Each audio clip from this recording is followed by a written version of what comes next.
You are particularly involved with HIV, and I'm going to quote you again on a couple of aspects of that. AGT hijacks the hijacker, re-regulating gene expression to mitigate disease, using HIV to cure HIV. So talk to us a little bit about where the company stands with respect to HIV and what the technology is, and what the effect of the technology is on the HIV disease. So yeah, let me go ahead and tell you how we're solving HIV. And if I started from the beginning about how viral vectors work, I think it's a very interesting story that anybody can understand, but it really cuts to the core of what gene and cell therapy is, and HIV is a great example of that. So this is going to blow your mind that these viral vectors that we're talking about, specifically something called a lentiviral vector, which is what most of our technology is based on, is derived from HIV, human immune deficiency virus. Now, on one hand, it's this horrible, scary virus. On the other hand, it's an incredibly clever delivery mechanism for a genetic payload, which is the disease. And what scientists have discovered, and what viral vectors is all about, is we can now take any virus, really, we can crack it open, we can scoop out the disease, and we just end up with an empty delivery vehicle.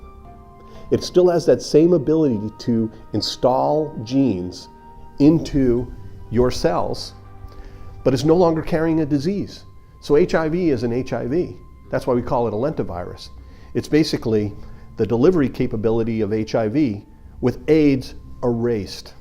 The other thing that we erase from it is we erase its ability to replicate, because for safety reasons, when we make a viron, we don't want it to get into your cells and produce additional virons. We want to be able to treat you with enough virons to go ahead and change your programming in the cells that we want to get to, but we don't want to risk this thing starting to replicate, moving all over your body, or even escaping your body.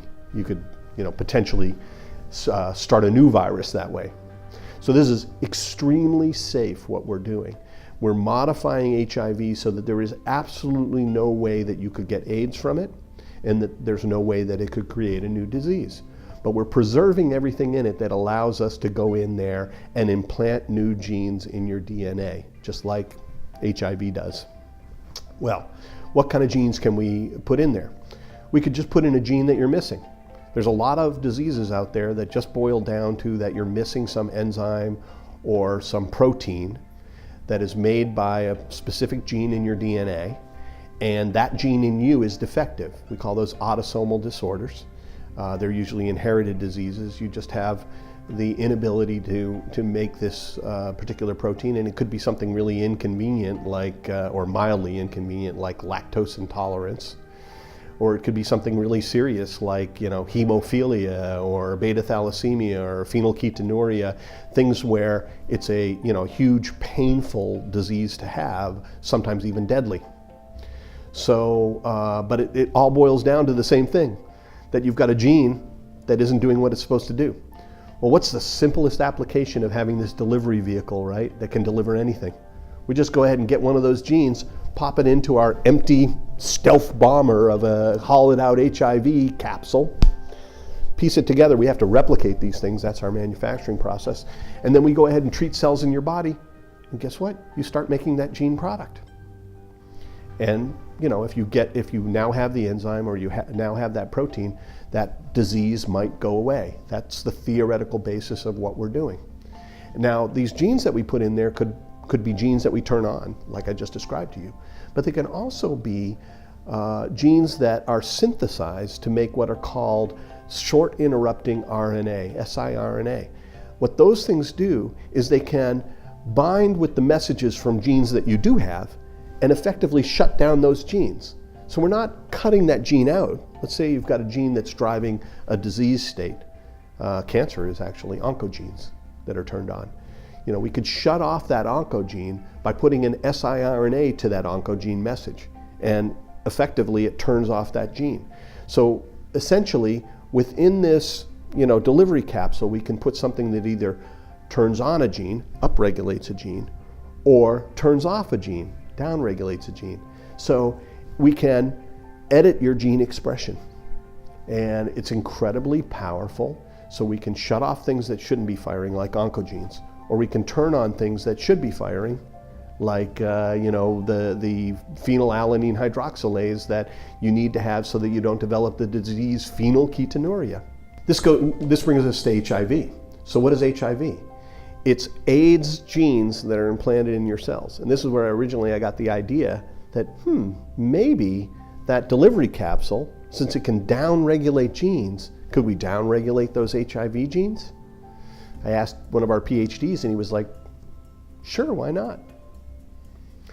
And the other thing that I had learned about HIV is that the entry point on your T cells for the HIV viron is something that requires a surface receptor called chemokine receptor number 5, CCR5. And they know this because there are certain people in Europe that are born immune to HIV. They can't contract HIV. Huh. And it's because they have a rare disorder called delta 32 mutation. But basically that's just fancy talk for some reason they're born without working alleles that make CCR5. So their T cells are absent. And since the HIV viron needs to hold on to CCR5 in order to penetrate the T cell, when it doesn't have that handle, it can't get in. So that was the next thing I asked the PhDs when I read about that. I was like, could we shut off CCR5 in T cells? And they were like, yep. And I said, would that actually get rid of it off the surface? Yeah, it turns out that if that gene is not firing in the T cells, then those CCR5 receptors on the surface of the T cells will go away. So we can simulate a delta 32 mutation in anybody. Well, that's our drug.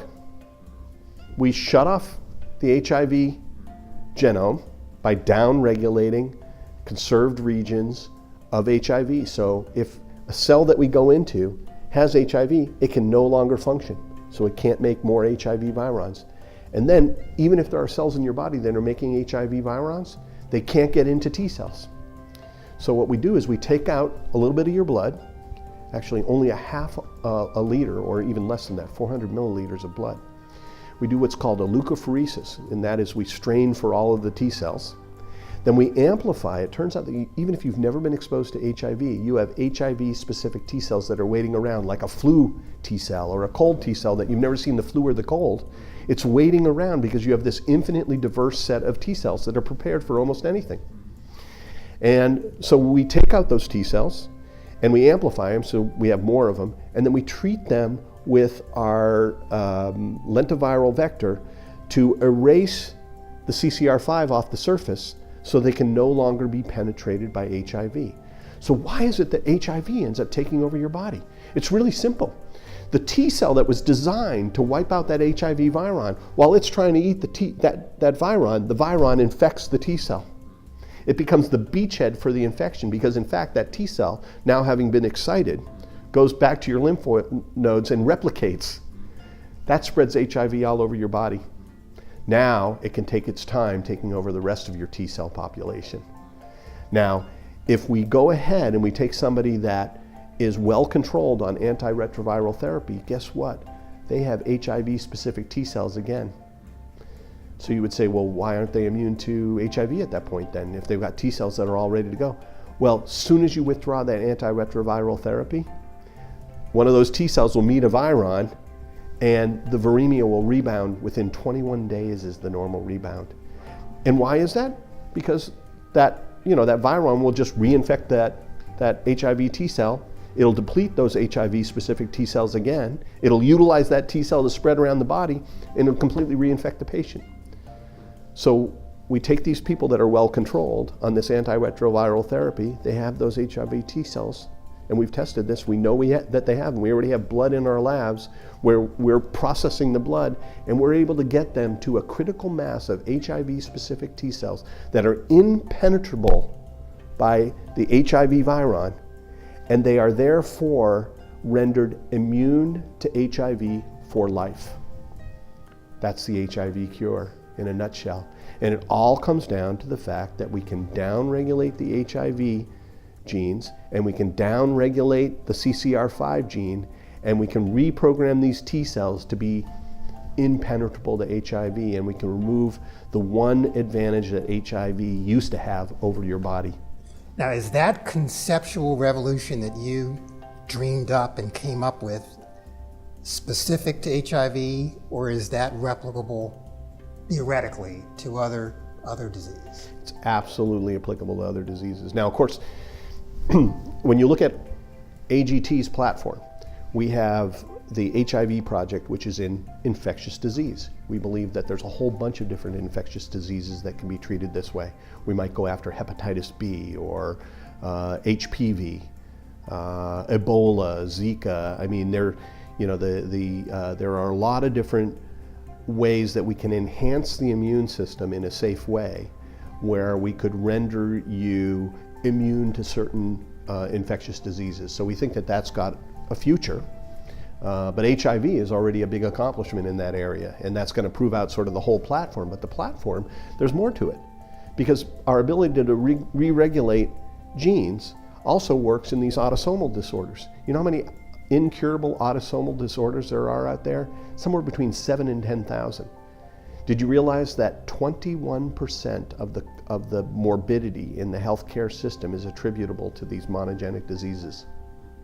So we're spending 20% of a $10 trillion market just on palliative treatments for people that have these autosomal disorders. So we're doing our first autosomal disorder is something called phenylketonuria. And we're replacing this phenylalanine hydroxylase gene. And it's more complicated than just replacing it. It turns out there's some nuances, and I call this the creative and sort of engineering aspect of what we do. Because we take this basic technology and then we solve some problems along the way. Just like if you're building the Golden Gate Bridge, yeah, you can have a great plan, but you encounter a whole bunch of challenges as you're actually putting up those towers and stringing those wires, and this is what the engineers solve to really make that bridge come alive. Well, we're making bridges to these cures the same way, and that's the way that our PhDs look at themselves. They look at themselves as sort of artists, creative artists, coming up with new ways to combine these technologies to address, what we call low-hanging fruit in disease categories, and then they're engineering past some of the problems that you inevitably encounter as you try to actually build one of these bridges to a disease cure. So that's going to be our first in the monogenic category, but you can see that has a huge life ahead of it as well. So that's another big area for us. And the last area for us is immune oncology. Immuno-oncology is the idea of getting your immune system to turn on the cancer. In other words, to be more effective against the cancer. There's a lot of approaches to this, but we have a really unique one that we call immunotox. Instead of treating your immune system and hypercharging it to go after cancer, and that's what CAR T is all about, what we do is we treat the cancer to lower all its defenses against your natural immune system without even treating the immune system, and then we convert that cancer into a little factory that creates stimulatory peptides that actually increase the attractiveness of the cancer to your immune system and stimulate the natural specialized cancer surveillance cells that are clearing cancer from your body every single day. And in reality, everyone walking around has some cancer, but we don't call it cancer because it's a natural occurrence in cells where they will actually just get so stressed out that they'll turn cancerous, and then these specialized immune cells eliminate them like they're nothing. And as a result, a normal immune system and a normal amount of this cancer occurring in your body, and you will never actually get what we tend to think of as cancer. What we think of as cancer is when the immune system gets a little bit behind the cancer and it grows to a critical mass point where it gets to a condition where it can't be handled naturally, right? And in fact, when it gets to that critical mass point, the cancer is very clever and evolved. What it does is it actually has ways to camouflage itself against those immune cells that would have normally eliminated it when it was a 1 or a 2 or a 3 cell occurrence, right? It puts out what are called checkpoint inhibitors. A famous one is PD-L1. And there's a very well-known drug called Keytruda, which blocks that PD-L1 receptor. And so it doesn't fool your immune system into thinking that cancer is what? The cancer makes itself look like an organ in your body. And so it utilizes something that your heart utilizes also to make sure that your immune system never goes after your heart. And so when you block that PD-L1 on the cancer, voila, that cloaking is gone, and at least the immune cells can help in your cancer therapy. Well, in what we're doing, we're not just dropping the camouflage, dropping the cloaking. We're putting a neon sign on this thing and saying, free lunch here, to your whole, to the natural part of your immune system. You know what we're finding in the animal tests? These specialized immune cells will eat the cancer at 300 to 600 times its normal rate. That primary tumor just melts away. And here's the kicker. These immune cells have to circulate to your lymph nodes in order to replicate and bring back an army of themselves to fight that primary tumor. Well, guess what they pass on their way back and forth? The metastases and the secondary tumors. And we're seeing evidence that it cleans them up as well. So this concept that we've developed and patented may be a natural and safe way to treat even late-stage cancers. And this is what my hope is. I think the first application of this is going to be in liver cancer, and I hope what we're going to find is that we can melt away those liver tumors and get rid of the metastases at the same time. The primary tumor goes away, and we find out that it doesn't just all of a sudden pop up somewhere else, because these natural immune cells in this highly stimulated state that are circulating all over your body, they're enough to clean up all of those things.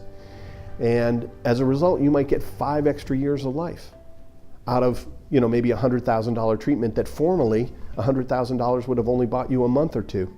Now 5 years, that's good utility, right? This goes back to my original point and why this is so disruptive.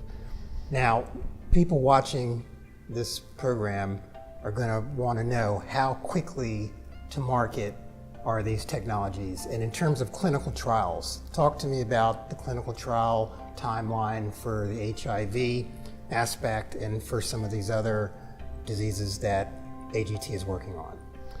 So HIV is in the lead for us right now. So our 3 projects are HIV, phenylketonuria, and liver cancer. And HIV is had its pre-IND meeting last year, and the IND document, which is everything we agreed on with the FDA to provide to them to evaluate the safety, or to prove the safety, because we pretty much proved it with the data that we gave them in the pre-IND document, but we have to reprove it with clinical grade materials in a very formal style. That's what the IND document is. We expect that to go in at the beginning of the first quarter of 2018. So in about 4 months from now, we think that will be submitted. The way that the FDA works is that document is the agreement that we came to a year ago with them. And so they have 30 days to evaluate that and see that we actually provided everything that we promised and that they specified. And in fact, if they don't object, they don't have to actually send us an approval at that point. If they don't send us a notice saying, within 30 days, saying that we found something wrong, we're free to start our clinical trials. So that's probably going to be middle of the first quarter. We will be able to get safety data out of this within a matter of months, and I think efficacy data within a matter of months after that. So by the end of 2018, I hope to be able to come back to you and show you a cohort of cured HIV patients. In other words, people that had HIV that no longer have to take antiretrovirals every day, have no chance of developing AIDS, have no chance of spreading HIV to anybody else, and are immune for the rest of their lives. So they can't even recontract it. They're actually better than cured. They're permanently immune, like you expect to be from a virus, right? And so that's very exciting. That's all going to happen. I think you're going to see a lot of news on that by summer of next year. And we're looking at preliminary data because we already have a clinical trials site contracted. We're already getting patient blood that we're putting through the entire treatment protocol. The only thing we're not doing so far is reinfusing it into patients. And we know that there's this critical mass point of protected HIV T cells, HIV specific T cells, that when it's in your body gives you immunity to that virus, and we're exceeding that by manyfold. So we are feeling cautiously optimistic, or I could say, since I'm not the scientist, I'm feeling extremely confident that that's going to be we're going to have a good outcome to that study. Now, PKU and in hepatocellular carcinoma, commonly known as liver cancer, we expect to have the INDs, the pre-IND meetings in 2018 and get into the get the INDs out and get into the clinic in 2019. So those two drugs are sort of other bullets in the gun, and that was part of our strategy, is we didn't want to bank on one thing in case something we hit some hiccup. So keep your fingers crossed we won't hit a hiccup on that. But these other diseases are looking equally good in terms of their path to the clinic. It's just a matter of how much resources do we have to progress things all in parallel. So those things are looking very promising as well. So Jeff, my last question for you has to do with safety, and part of your answer has probably been subsumed in some of your other answers. But viral vector safety, is this ultimately a safe technology? I believe it is. And the reason that I believe it is that viral vectors have actually been around and being used now for about 40 years. And in fact, lentiviral vectors are on like third or fourth generation, depending on who you talk to. I call them third generation lentiviral vectors. They've had a huge amount of experience in the clinic. They've had a even much larger amount of experimentation in laboratories around the world. And the basic building block of the lentiviral vector, when properly used, I think is very, very safe, and I think its safety has been largely established. And now it's a matter of, are atoms safe? It depends on how you use them, right? Radiation leaks, not so good. So every powerful technology needs some maturity in order to utilize it within a safe zone. And I think that there were some early misfires in viral vectors where people were over exuberant with this new toy, and they used them in manners that they didn't really understand, and it led to some adverse consequences, which actually threw a pall over this whole industry in the late 90s and the early 2000s. But we're sort of in a more developed, more matured technology, and matured in terms of our use of that technology phase of this, and I feel that it's very safe. And there are several hundred gene therapy trials on clinicaltrials.gov right now. There's a variety of different viral vectors that are all safe in different types of uses. I don't see anything out there that I feel is really, not that I'm an expert in this. I mean, you would really want to talk to PhDs that are at the heart of this research to say, is anybody doing something that's pushing the envelope too far? But I'm very comfortable about how AGT utilizes viral vectors. And I think that we're staying well within that practical zone that is well understood and safe. AGT really is at the forefront of personalized medicine, wouldn't you say? Depends on what you think of as personalized medicine, because people use that term in a variety of different ways. So in one way, and I think what's really getting the most gravity or traction in terms of personalized medicine is the idea that by getting information about your genomics, we can determine which existing treatments are most likely to work for you. So, where does AGT fit into that? Well, since we don't have an existing therapeutic, we might not really fit into that model, right?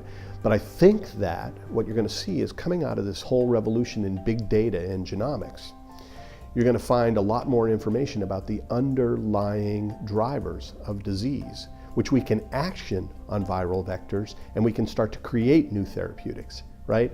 It doesn't matter if you take a genomic test and it tells you that you have a 30% greater chance of having disease X, if there's nothing you can do about it besides worry, right?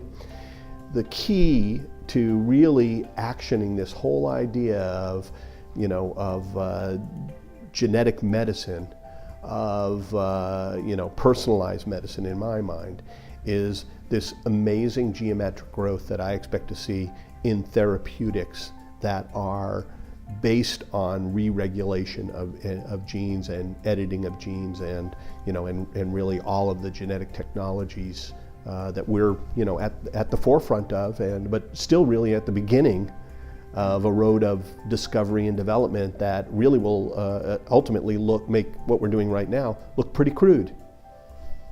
Yeah. Phenomenal. Yeah. Well, Jeff, this has been a terrific discussion, and to many people this sounds like the stuff of science fiction, but guess what? The future is now in many respects, and we wish you all the best with AGT and with all the tremendous groundbreaking work that you and the company is accomplishing. So thanks for your time. Thank you.